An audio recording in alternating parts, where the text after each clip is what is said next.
सुनते हैं।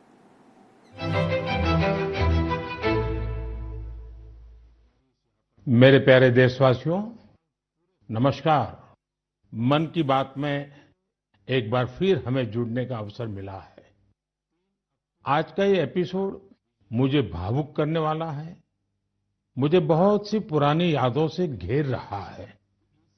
कारण ये है कि मन की बात की हमारी इस यात्रा को 10 साल पूरे हो रहे हैं। 10 साल पहले मन की बात का प्रारंभ 3 अक्टूबर को विजयादशमी के दिन हुआ था। और ये कितना पवित्र संयोग है कि इस साल 3 अक्टूबर को जब मन की बात के 10 वर्ष पूरे होंगे, तब नवरात्रि का पहला दिन होगा। मन की बात की इस लंबी यात्रा के कई ऐसे पड़ाव हैं जिन्हें मैं कभी भूल नहीं सकता। मन की बात के करोड़ों श्रोता हमारी इस यात्रा के ऐसे साथी हैं जिनका मुझे निरंतर सहयोग मिलता रहा। देश के कोने-कोने से उन्होंने जानकारियां उपलब्ध कराई। मन की बात के श्रोता ही इस कार्यक्रम के असली सूत्रधार हैं। आमतौर पर एक धारणा ऐसी घर कर गई है कि जब तक चटपटी बातें न हो, नकारात्मक बातें न हो, तब तक उसको ज्यादा तवज्जो नहीं मिलती है। लेकिन मन की बात ने साबित किया है कि देश के लोगों में पॉजिटिव जानकारी की कितनी भूख है। पॉजिटिव बातें, प्रेरणा से भर देने वाले उदाहरण, हौसला देने वाली गाथाएं लोगों को बहुत पसंद आती हैं। जैसे एक पक्षी होता है चकोर, जिसके बारे में कहा जाता है कि वो सिर्फ वर्षा की बूंद ही पीता है। मन की बात में हमने देखा कि लोग भी चकोर पक्षी की तरह देश की उपलब्धियों को, लोगों की सामूहिक उपलब्धियों को कितने गर्व से सुनते हैं। मन की बात की 10 वर्ष की यात्रा ने एक ऐसी माला तैयार की है जिसमें हर एपिसोड के साथ नई गाथाएं, नए कीर्तिमान, नए व्यक्तित्व जुड़ जाते हैं। हमारे समाज में सामूहिकता की भावना के साथ जो भी काम हो रहा हो, उन्हें मन की बात के द्वारा सम्मान मिलता है। मेरा मन भी तभी गर्व से भर जाता है जब मैं मन की बात के लिए आई चिट्ठियों को पढ़ता हूं। हमारे देश में कितने प्रतिभावान लोग हैं। उनमें देश और समाज की सेवा करने का कितना जज्बा है। वो लोगों की निस्वार्थ भाव से सेवा करने में अपना पूरा जीवन समर्पित कर देते हैं। उनके बारे में जानकर मैं ऊर्जा से भर जाता हूं। मन की बात की ये पूरी प्रक्रिया मेरे लिए ऐसी है जैसे मंदिर जाकर के ईश्वर के दर्शन करना। मन की बात की हर बात को, हर घटना को, हर चिट्ठी को मैं याद करता हूं, तो ऐसा लगता है कि मैं जनता जनार्दन, जो मेरे लिए ईश्वर का रूप है, मैं उनका दर्शन कर रहा हूं। साथियों, मैं आज दूरदर्शन, प्रसार भारती और ऑल इंडिया रेडियो से जुड़े सभी लोगों की भी सराहना करूंगा। उनके अथक प्रयासों से मन की बात इस महत्वपूर्ण पड़ाव तक पहुंचा है। मैं विभिन्न टीवी चैनल्स को, रीजनल टीवी चैनल्स का भी आभारी हूं, जिन्होंने लगातार इसे दिखाया है। मन की बात के द्वारा हमने जिन मुद्दों को उठाया, उन्हें लेकर कई मीडिया हाउसेस ने मुहिम भी चलाई। मैं प्रिंट मीडिया को भी धन्यवाद देता हूं कि उन्होंने इसे घर घर तक पहुंचाया। मैं उन यूट्यूबर्स को भी धन्यवाद दूंगा जिन्होंने मन की बात पर अनेक कार्यक्रम किए। इस कार्यक्रम को देश की 22 भाषाओं के साथ 12 विदेशी भाषाओं में भी सुना जा सकता है। मुझे अच्छा लगता है जब लोग अध्यक्ष चौधरी प्रमोद कुमार जी, कालीबाड़ी के मोहन जी, श्री रविंद्र दास जी, उपाध्यक्ष राज्य महिला आयोग श्रीमती चारू चौधरी जी, भारतीय जनता पार्टी गोरखपुर महानगर के अध्यक्ष राजेश गुप्ता जी, स्थानीय पार्षद श्री पवन त्रिपाठी जी, प्रबंधक द गुरुकुल गोरखपुर गुरुकुल सोसाइटी श्री शिव शंकर गुप्त जी, श्री परमेश्वर प्रसाद गुप्त जी, आज के इस समारोह में उपस्थित गोरखपुर के सभी गणमान्य गण और उपस्थित गुरुकुल विद्यालय से जुड़े हुए सभी शिक्षकगण एवं प्यारे बच्चों, आज यहाँ पर एक साथ इस गुरुकुल विद्यालय के पुनरुद्धार के कार्य को संपन्न करते हुए इसमें कुछ नए कक्ष और एक नए सभागार का लोकार्पण का कार्यक्रम यहाँ पर संपन्न हो रहा है। इसके लिए तो गोरखपुर गुरुकुल सोसाइटी के प्रबंध समिति के सभी पदाधिकारियों को और विद्यालय परिवार को मैं हृदय से बधाई देता हूं, अपनी शुभकामनाएं देता हूं। मुझे बताते हुए प्रसन्नता है कि गोरखपुर विकास प्राधिकरण ने अपने CSR मद से 1,05,00,000 रुपए खर्च करके इस सभी निर्माण का कार्य एक समय सीमा के अंदर यहाँ पे संपन्न किया है।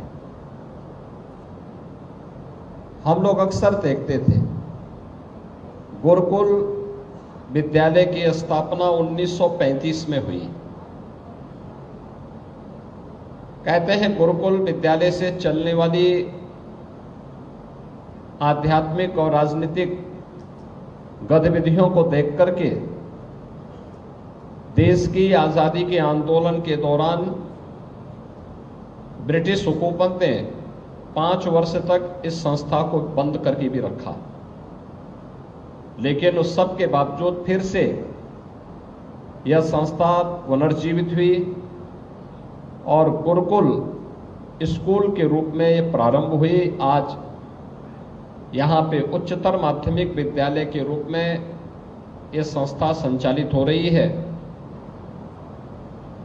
समय के अनुरूप जब कोई संस्था हो या कोई व्यक्ति हो नहीं चल पाता है तो वह पिछड़ जाता है, और यही स्थिति कहीं न कहीं गुरुकुल स्कूल के साथ भी हुई।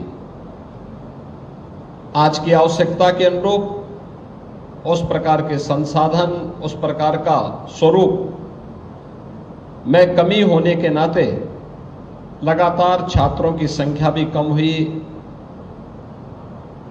और समय के अनुरूप उस प्रकार के संसाधन जुटने में कठिनाई होने के कारण संसाधनों के अभाव में जो यहाँ की आवश्यकता थी, उन आवश्यकताओं की पूर्ति के लिए मैंने यहाँ पे गोरखपुर विकास प्राधिकरण से और मंडलायुक्त तो गोरखपुर से कहा कि गुरुकुल यहाँ की पुरानी संस्था है, उसके लिए कुछ किया जाना चाहिए। और मैं गोरखपुर विकास प्राधिकरण को हृदय से धन्यवाद दूंगा कि इन्होंने CSR निधि का बेहतरीन उपयोग करते हुए आज यहाँ पर इस सभागार के साथ साथ यहाँ कुछ क्लासरूम, फर्नीचर, स्मार्ट क्लास आदि देने के लिए पहल प्रारंभ की है। हमें याद रखना होगा कि हम सब इस समाज के हिस्से हैं, कोई भी इससे अपने आप को अलग नहीं कर सकता है, और समाज में जब भी विषमता होगी तो उस विषमता का खामियाजा अंततः पूरे देश को भुगतना पड़ता है। ये विषमता सामाजिक हो या आर्थिक, हर हाल में इस विषमता को हमें दूर करने के लिए आगे आना होगा, क्योंकि विषमता हमेशा लोगों को तमाम प्रकार की संकीर्णताओं के दायरे में कैद करके रखती है और एक बड़े तबके को सुविधाओं से वंचित करके रखती है। ये हमारा प्रयास होना चाहिए कि चाहे वह सामाजिक विषमता हो या आर्थिक विषमता, इसको जितना न्यूनतम करने में हम योगदान दे सकते हैं, हमें उसमें अपना योगदान देने के लिए सदैव तत्पर रहना चाहिए।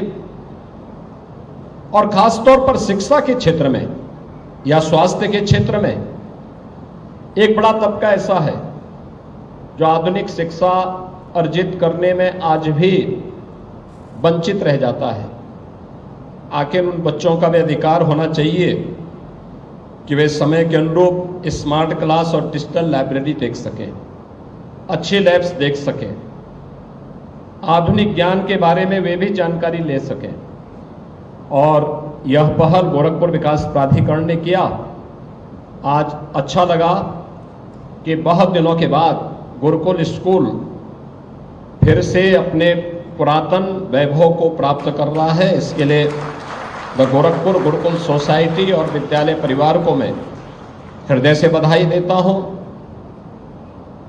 सरकार हर एक बच्चे को उत्तम शिक्षा देने के लिए प्रतिबद्ध है, तो प्रत्येक नागरिक को स्वास्थ्य की बेहतर सुविधा देने के लिए भी प्रतिबद्ध है।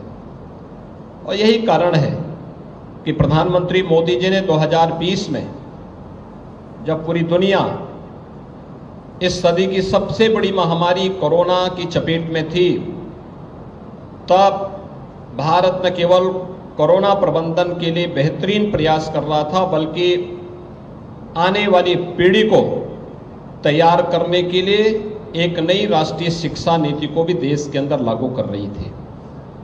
ये राष्ट्रीय शिक्षा नीति जो प्रत्येक छात्र के सर्वांगीण विकास से जुड़ी हुई है, ये केवल एक औपचारिकता नहीं है, बल्कि यह सर्वांगीण विकास को आगे बढ़ाने के साथ ही भारत को एक विकसित भारत के रूप में स्थापित करने के अभियान का क्रम है।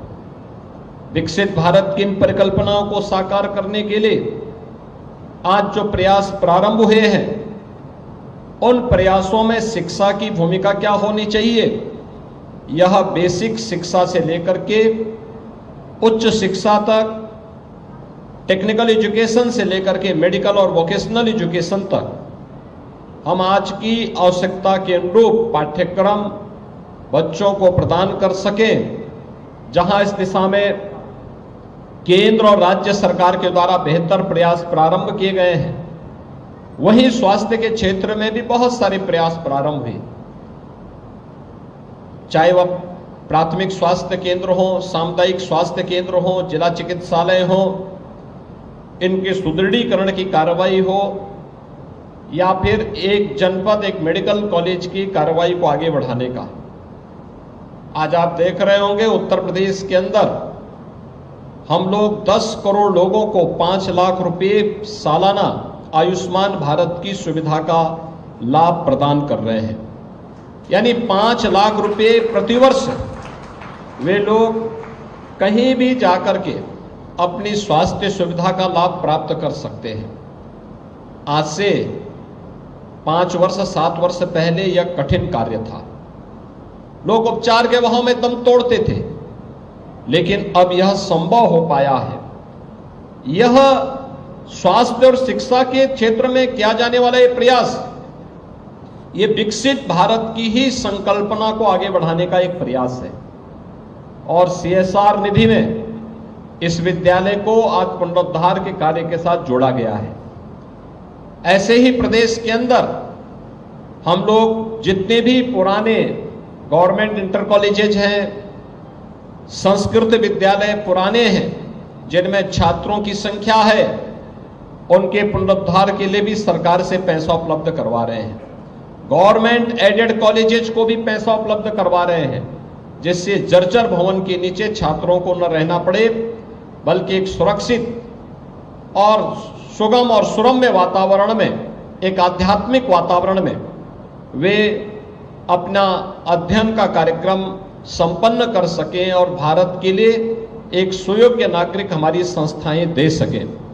उसी क्रम में आज ये गुरुकुल को भी CSR निधि से गोरखपुर विकास प्राधिकरण ने जो धनराशि लगाई थी, उसका एक बेहतरीन प्रयास हुआ है।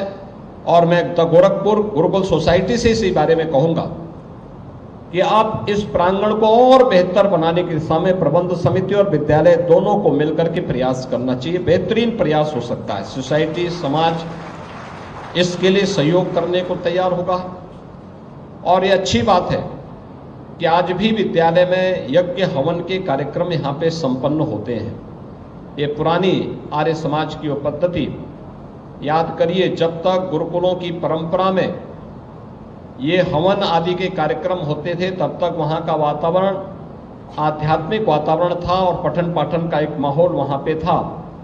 वे संस्थाएं देश की शिक्षा की सर्वश्रेष्ठ संस्थाएं मानी जाती थी। लेकिन जैसे ही हम अपने मूल्यों से हटे, परिणाम क्या है? आज बहुत सारी जगहों पर हमें अराजकता देखने को मिलती है। इस अराजकता से मुक्ति के लिए एकमात्र माध्यम हमारे लिए अध्यात्म हो सकता है, अपनी विरासत हो सकती है। अपनी विरासत को अक्षुण्य बनाए रखने की दिशा में यह एक प्रयास है। मैं एक बार फिर से द गोरखपुर गुरुकुल सोसाइटी और विद्यालय परिवार को इस विद्यालय के पुनरुद्धार के लिए हृदय से बधाई देते हुए विश्वास व्यक्त करता हूं कि लगभग अगले 10 वर्ष के अंदर आपको अपनी शताब्दी महोत्सव मनाना है। शताब्दी महोत्सव के अंदर यहाँ का वातावरण ऐसा दिखना चाहिए कि यह गोरखपुर सिटी की एक बेहतरीन संस्था के रूप में अपने आप को स्थापित कर सके और कोई भी ऐसा वंचित बच्चा नहीं रहना चाहिए जो शिक्षा से अपने आप को वंचित माने। जो भी आता है उसको शिक्षित करना, उसको आगे बढ़ने के लिए प्रेरित करना, कुछ स्किल डेवलपमेंट के कार्यक्रमों के साथ जोड़ना, क्योंकि अब नौकरी के साथ साथ हमें उद्यमिता को प्रोत्साहित करना पड़ेगा, हर हाल में करना पड़ेगा। तभी भारत एक विकसित भारत की परिकल्पना को साकार करने में सफल हो पाएगा। आज के इस अवसर पर आप सबके प्रति मैं अपनी शुभकामनाएं देता हूं। धन्यवाद। जय हिंद। हेलो, धन्यवाद। बस महाराज जी, आपकी सोच को आवाज हम देंगे, आपके ख्वाब को अंजाम। अगर मैं पूछूं कि कोई बच्चा कौन सी भाषा सबसे आसानी से और जल्दी सीखता है,